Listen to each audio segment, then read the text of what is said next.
Welcome to SUSD Spotlight, your go-to source for all things happening within the district. Whether it's celebrating student and staff achievements, delving into trending education topics, or highlighting inspiring human interest stories, we've got you covered. Join us as we illuminate the incredible endeavors taking place in our schools and forge connections within our community. Get ready to be informed, inspired, and engaged as we embark on this journey together, spotlighting the extraordinary in SUSD. Welcome to another edition of SUSD Spotlight. I am so excited today to have as our guest Dr. Christine Bonow. Part of why I'm excited is you are an SUSD legacy. So as we get started, I'd love for you to tell me about your experience here Absolutely. in Scottsdale, from a student all the way to the current role you have. Absolutely. So I am so proud to be part of SUSD. I joined SUSD in 1976 as a kindergarten student, and I was fortunate enough to live within walking distance of Cocopah. Back then, all of our elementary schools were K-8s, so I attended Cocopah K all the way through 8th grade, then went right on to Chaparral, graduated in 1989, and then joined SUSD as an employee in 2005, where I taught kindergarten for a couple of years, and then went on to Supai Middle School and was an instructional coach, teaching teachers how to teach, which I loved, and then became an assistant principal at Redfield. Then the following year became the principal at Redfield for 10 years, and then 3 years ago I joined the community education and early learning team as the director. So I've had a really robust experience kind of across all avenues of SUSD and kind of live and die by SUSD, and I'm so proud of our community. So when you think about your role in community ed now, not everyone knows what it means when Absolutely. you say, here's a community education Right. department. Can you kind of outline what is under your umbrella of responsibility? Absolutely. That's a great point. A lot of people don't know when you say community education. So community education, the best way I like to put it is we oversee and facilitate and support any program that happens before school, after school, anything that happens during the day from ages birth to 5, anything that happens in the summer, anything enrichment. So it's really broad, especially when you add that early learning component to it. But we get to do, a lot of people think it's the fun stuff. It's those after school enrichment. It's the summer camps. It's the before school and after school childcare. It's the toddlers, the preschool, the pre-K kids. So I agree. I think it is the fun stuff, but it's very wide. So you mentioned preschool and pre-K. I'm not sure that everyone understands what the difference is between those two. Absolutely. You find a lot of people around the country will use those words interchangeably. So anything before kindergarten, they might call preschool. And ostensibly, that's correct. But for our program, because we are so lucky to offer a range of early learning programs, our toddler program is specifically for kids who turn 2 by the end of August. Our preschool program are for kids who turn 3 before the end of August. And pre-K are our kids who turn 4, who the following year will be going into kindergarten. And we know that April is the month of the young child. It's really important from a developmental perspective, but maybe you can talk a little bit about why that investment in early learning is so critical for future student success. Absolutely. That birth to 5 is so critical, not only from a standpoint of a child's brain development. We all know, even if you're not maybe in the field, how crucial that time is, where kids' neurons and their brains being developed so quickly, and all the experiences they are being exposed to is help create the person they're going to be later on in life. So especially during the month of the young child, we want to advocate not only for high quality opportunities in and out of the home, so making sure parents have access to crucial information about how to support their child, even if they are supporting their child in the home prior to kindergarten, and making sure they're aware of all the resources that are at their disposal outside of the home, whether it be a full day childcare situation, whether it be a full day preschool or pre-K opportunity, maybe it's a summer camp, maybe it's an after school enrichment class. So all of that research that we have been so fortunate to have in this day and age just informs our practice. And do we have certified teachers that are providing the direct instruction and support for our early learners? Absolutely. In our toddler program, we're fortunate enough to have our child care specialists. While they're not certified teachers, they go through our rigorous licensing process. They have extensive experience with young toddlers, starting in our preschool program, again, for our 3-year-olds and pre-K for our 4-year-olds. Those are certified teachers through our Arizona Department of Education. They are just as certified as someone who's teaching high school calculus, albeit in a far different environment. Because so many of our elementary schools have unique program offerings, there is great exposure for these early learners too, to a number of different programs like dual language immersion, STEM, gifted. Can you tell us a little bit about that? Absolutely. So again, in SUSD, we are so fortunate to have these niche programs. So I'll use dual language for an example. Pueblo has a phenomenal dual language immersion program in Spanish. And while that program starts in kindergarten, we are able to set that stage in our preschool and pre-K. So for example, in our pre-K class, both teachers are native Spanish speakers. So while they are not following that dual language model, they do their calendar and their circle time in Spanish.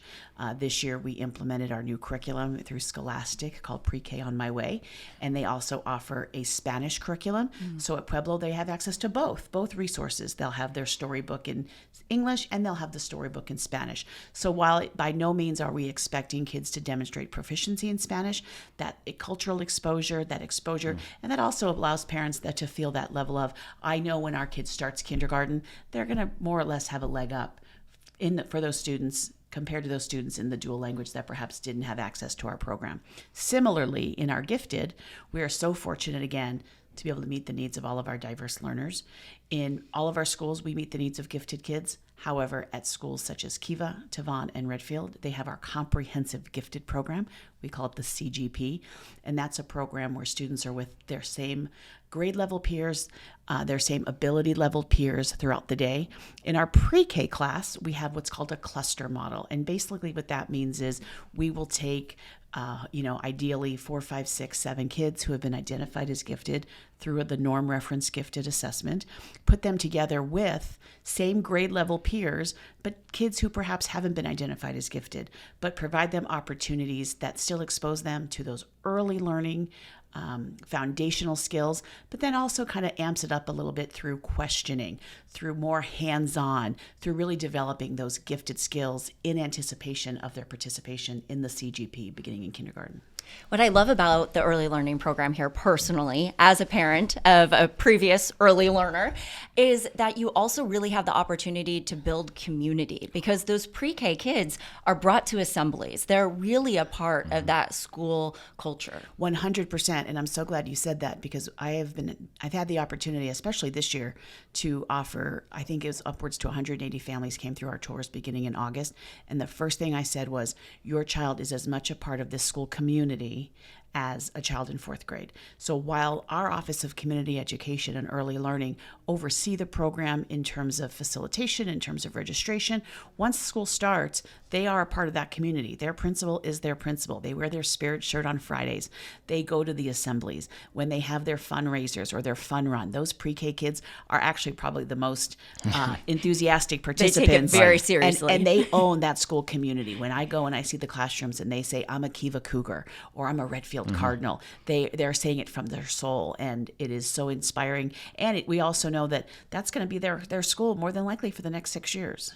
Parents are the first teacher for students, and they're important partners in the educational enterprise. Can you talk to us a little bit about how in your programming you partner with parents to provide these opportunities for students? Absolutely. Not only do we work with our teachers to make sure they are sending out periodic newsletters, those communications, providing them opportunities to come into the classroom and have, participate in the school show, in the little classroom, maybe the class play they're doing just for pre-K students, but also making sure our parents from our office have access to articles that we get from the NAEYC, which is the National Association of the Education of Young Child, and that they know what best practice is. We often have parents call us and say, my child's demonstrating some behavior that perhaps they didn't experience, we weren't seeing a year ago.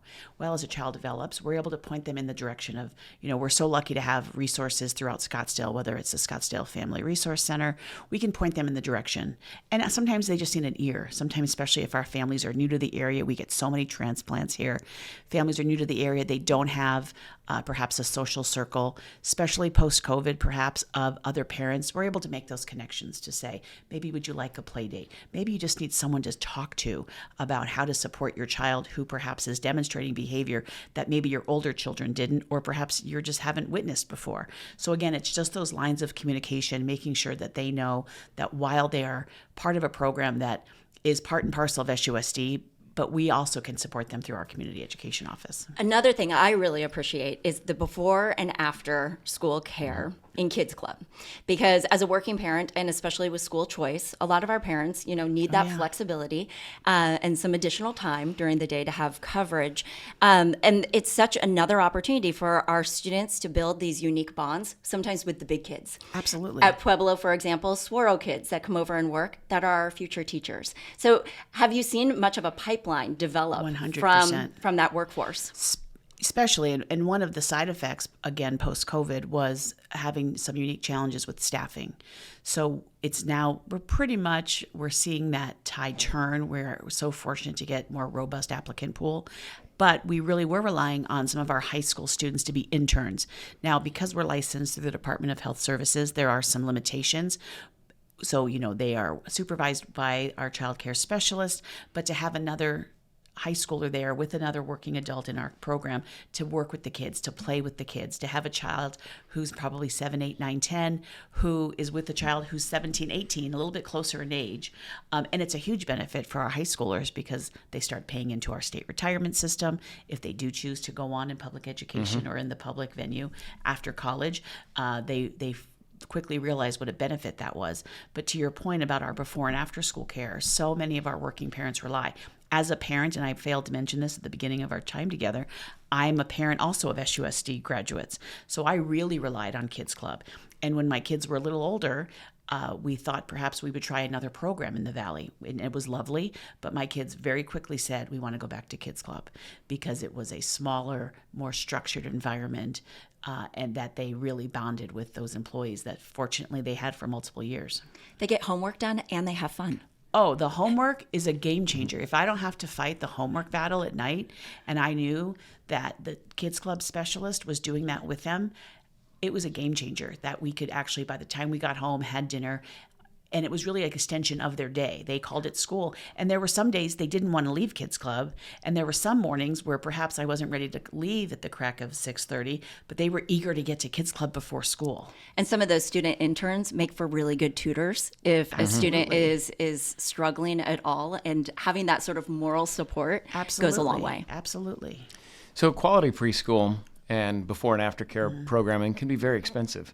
What opportunities do we have to support families who are looking at how to be able to cover this? And are there things that our listeners should be aware of? Absolutely. So to that point, because across the country, childcare is not cost prohibitive. It is very expensive.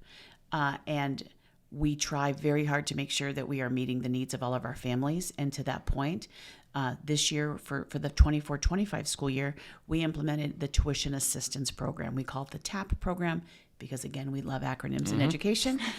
So the TAP program provides families who primarily live within the boundary of a Title I elementary school. So we're Yavapai, Pima, Hohokam, Tavan, Navajo. And they meet certain criteria, eligibility, income eligibility. We're able to provide them a full scholarship, half scholarship, 25% scholarship. And again, it's a unique opportunity for us in our office to build relationships with these families to see what other resources out there could we perhaps support. We're very fortunate to also partner with First Things First Arizona. One of their premier programs is Quality First. And within that, at one of our sites, and hopefully 2 of our sites next year, we're able to offer a few scholarships that also help our families offset the cost of the tuition. And where would people find more information about the opportunities and programs that are offered in the Community Education Department? For all of our information, parents can go to susd.org/early learning. You can also email, and the email's really easy. You can email earlylearning@susd.org, and there are several of us that monitor those emails throughout the day. We also encourage families, if perhaps you forget the website, you can always go to Let's Talk, which is accessible through the SUSD website. Those emails get directly sent to us. I pride myself on our department on being very responsive and making sure we field those questions from our community, because we want nothing else is to get their child a strong foundation. And interestingly enough, my team and I were just reviewing some research that came out about 2 years ago through Child Trends, which is a resource organization for early childhood, through Georgetown University and University of Wisconsin. And they wanted to look at the efficacy of how effective is early learning in kids kind of longitudinally as we look at them through elementary school. And while a lot of research does show that those academic gains tend to peter out, if you will, by third grade, what they found, interestingly enough, was the students who participate in high quality early learning with certified teachers, with a robust hands-on early foundational skills being the focus. Those students later in elementary school had higher attendance rates. They were at school more often. And in college, they were choosing IB, AP, more. They were challenging themselves. They also found that these students who participated in these early learning programs all the way through elementary school had higher levels of emotional intelligence, lower discipline issues. So that really piqued our interest to say, gosh, we knew our programs were great, and that just goes to show that the effects last long before after they're 4 years old. It helps establish such a love of learning, and that makes all the difference. And maybe that's what speaks to the additional challenges that the students will sort of embrace later in life. It's that love of learning that they develop so early. Absolutely. Well, and speaking of love of learning, one of the things we like to ask our guests on this podcast is to reflect back on a teacher who might have really had an impact in your trajectory. You're part of Scottsdale Legacy, and I'm curious, who comes to mind, Christine, that really made a difference in terms of your life choices or where you are now? Well, how much time do we have? I mean, since kindergarten, having teachers who, and even now we see this, but having teachers who are part of the community, who literally were in our neighborhood. I remember my mother playing cards with many teachers in our area, so I knew I couldn't mess around because she was going to hear it at Bridge. But one teacher that comes to mind, Marcy Telesco, who is still in the Valley. She's still a Valley teacher. She was I think we were probably her first or second class, and this was in 7th grade. I took French. Don't ask me to say a word of it because I couldn't conjugate a verb in French if you paid me. But what I remember about her is not the French. It is the connections she made. Middle school is tough for any child, and she made those connections, and it touched me to this day, some 40 some odd years later. So we're still in touch. So she lives in Scottsdale. I still see her. We socialize, but I don't think I could have gotten through middle school without her. And I had her for one class, one day, every day for 45 minutes. But the fact that she made such that impact, so much so that she received an award at her current district, doing the same thing. And I was so honored to get to go to the board meeting and watch her get celebrated. So teachers like that, and again, for every Marcy out there, every child probably has 5 more. But I could name every teacher I had starting in kindergarten who just made such a difference and did not give up, and made me want to be a teacher and made me want to be a lifelong learner. And think of all of those who now are out there in the world that would reflect on Christine Bonow. Well, and 100%. When I started my career in inner city Los Angeles as a kindergarten teacher, 25 years ago, to see students, this is before social media, but they tracked me down, and to say, I wanted to be a teacher. Or do you remember that day? Remember that lesson we did? And in my head, I'm going, I don't remember it, but you do, so I do now. Of course I remember it, and I saw the potential that you had. And that is, as a teacher, we get so many firsts. So if you think of early learning and in kindergarten, the day the child loses their first tooth, as a parent, it kills me that I missed it, but I'm so grateful that that teacher will say, I was there when you read your first word, when you tried out for the basketball team, or you tried out for the play and you took a risk. That's really what it's all about. The academics, of course, are why we're here, for that academic excellence. But if we can develop lifelong learners who take risks and become well-rounded people, that's the prize at the end of the day. Thank you. Thank you for all you do. What a powerful testimonial. We're so grateful that you're on the SUSD team, So Christine. am I. And that will conclude another episode of SUSD Spotlight. We're so glad that you've tuned in, and we encourage you to download the latest edition and listen whenever it's convenient for you as we spotlight the people, places, partnerships, and programs that make SUSD a truly exceptional place to live, work, and play. And please take a moment to pitch us your ideas that you'd like to see featured here here on SUSD Spotlight. We look forward to hearing from you on our website, susd.org/spotlight. Thank you.